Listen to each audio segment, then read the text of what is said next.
முதுமையின் ஊமை காயங்கள். எனக்கு 77 வயது. மனைவியை இழந்து 10 வருடங்களாகிறது. அன்பின் நீரூற்ற மறந்த எத்தனையோ முதியவர்களில் நானும் ஒருவன். இருக்கின்ற 4 மகன்களில் ஒவ்வொரு மாதமும் ஒரு மகனிடம், இப்போது இருப்பது 3வது மகனிடம். இன்னும் 4 நாட்கள் இருக்கிறது கடைசி மகனிடம் செல்ல. இப்போதிருந்தே வயதான விரல்களை கொண்டு எண்ணிக்கொண்டு இருக்கிறேன் கடைசி மருமகளிடம் செல்லும் நாட்களுக்காக. போன தீபாவளிக்கு 2வது மருமகள் வாங்கி தந்த வெள்ளை வேட்டி பழுப்பு நிறமாகி பல நாட்கள் ஆகிவிட்டது. முதல் மகன் வாங்கி தந்த கண்ணாடி உடைந்து 3 வாரங்கள் ஆகிவிட்டது.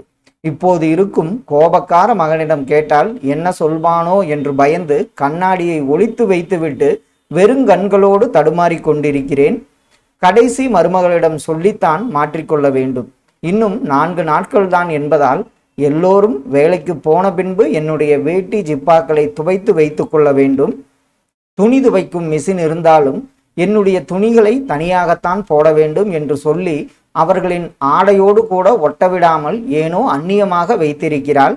கஷ்டமாக இருந்தாலும் மகனிடம் கூட எதுவும் சொல்வதில்லை, மருமகளும் சொல்ல விடுவதில்லை. இன்னும் 4 நாட்கள் தானே என்று ஹாஸ்டலில் இருந்து ஆசையோடு வீட்டுக்கு ஓடும் குழந்தையைப் போல் கடைசி மருமகளின் வீடு போக என்னுடைய உடைகளை நானே ஆர்வமாக துவைத்து கொண்டிருக்கிறேன். கடைசி மகன் மற்றவர்களைப் போல் கார், சொந்த வீடு என்று வசதியாக இல்லை. வாடகை வீடுதான். 2 பேருக்கும் 2 மோட்டார் பைக்குகள் இருக்கிறது. நான் ஊருக்கும் போகும் போதெல்லாம் மருமகள் தான் ஸ்கூட்டர் எடுத்துக்கொண்டு பஸ் ஸ்டாண்டு வருவாள். அந்த ஸ்கூட்டரில் உட்கார்ந்து கொண்டு போவதில் அப்படி என்ன ஆனந்தமோ எனக்கு தெரியாது. என்னென்ன நடந்தது என்று அவள் கேட்டுக்கொண்டே போக நான் பின்னால் உட்கார்ந்து வேடிக்கை பார்த்தபடி யாரை பற்றியும் எந்த குறையும் சொல்லாமல் நல்லதை மட்டுமே சொல்லி கொண்டு போவேன். அவள் கெட்டிக்காரி என்பதால் போகும் வழியில் எனக்கு பிடித்த ரோஸ் மில்க் வாங்கி கொடுத்து வேடிக்கை பார்க்கும் போது கண்டுபிடித்து விடுவாள்.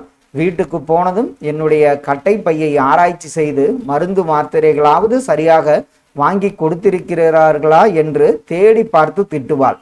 அதில் அவளுக்கு பிடித்த பாதுஷா ஸ்வீட்டை நான் வாங்கி வந்திருப்பதை பார்த்து சிரித்து விடுவாள். இவளை ஏன் எனக்கு மகளாக பெற்றுத்தரவில்லை என்று மீனாட்சியிடம் சண்டை போடக்கூட அவள் அருகில் இல்லாமல் எனக்கு முன்னால் போய் சேர்ந்து விட்டதில் நிறைய வருத்தம் எனக்கு. 4 நாட்கள் கழித்து பஸ்ஸில் போய் இறங்கினேன். எப்போதும் போல் எனக்கு முன்வந்து காத்திருந்தாள். ஓடி வந்து பையை வாங்கி கொண்டாள். ஸ்கூட்டரில் பத்திரமாக உட்கார வைத்து கொண்டாள். உங்களை சேவிங் பண்ண கூட கூட்டி போக நேரம் இல்லையாமா அவங்களுக்கு? அவ்வளவு பெரிய ஆளுங்களா ஆயிட்டாங்களா எனும் போதே அதெல்லாம் இல்லைம்மா 2 பேரும் என்று ஆரம்பிக்கும் போதே இப்படியே பேசி பேசி அவங்களை காப்பாத்திட்டு இருக்காதீங்கப்பா, பேசாம வாங்க என்று ரோஸ்மில் கடைக்கு போவதற்குள் சவரக்கடைக்குத்தான் அழைத்து சென்றாள். கண்ணாடி என்ன ஆச்சு என்று முறைத்தால் பெயிலான மார்க் ஷீட்டை காட்டும் குழந்தையை போல் தயங்கி தயங்கி ஒரு பக்கம் உடைந்த கண்ணாடியை காட்டினேன்.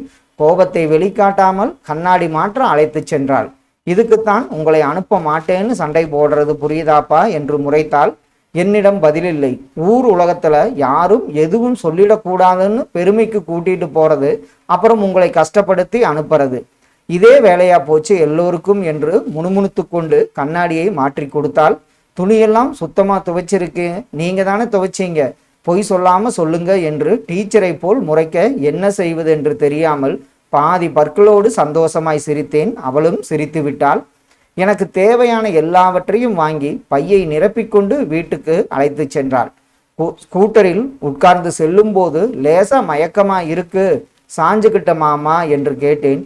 கொஞ்ச தூரம்ப்பா, போயிடலாம், பத்திரமா சாஞ்சிக்கோங்க என்று சொல்ல மெதுவாக சாய்ந்து கொண்டேன். உண்மையில் எனக்கு மயக்கமெல்லாம் இல்லை. நான் பெறாத மகளின் மீது சாய்ந்து கொள்ள ஆசையாக இருந்தது. அதனால்தான் பொய் சொல்லி சாய்ந்து கொண்டேன். இன்னும் 1 மாதத்திற்கு அவளின் செல்ல திட்டுகளுக்கு நடுவில் காணாமல் போகும் என் முதுமையின் ஊமை காயங்கள். நன்றி.